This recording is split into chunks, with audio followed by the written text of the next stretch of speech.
mangke Raden. Iki kawula wonten tinimbalan ingkang pangandika. Wo pati. Menapa sampun sawega ing diri, siaga ing gati wonten ing tapel wates pulo Rajawedi. Saweganing pragoda prajurit ingkang kangge nranggulangi mengsah Raden. Inggih Bupati kepareng matur wonten ngersa paduka. Nggih. Sadaya para prajurit bergodo Jayangastra sampun siaga ing gati sawega ing diri.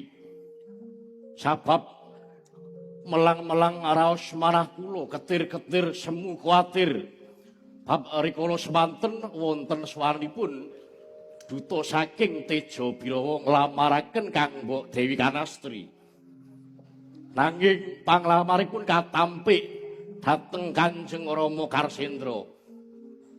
Pramila ing mangkenipun menawi dados mboten tarimaken saking praja prajanipun Teja Birawa kula sawega ing diri siaga ing gati mboten badhe mindha damel. Bagus Raden, tansah prayitna ingkang atos-atos Raden. Inggih mangestaken dawuh Pati.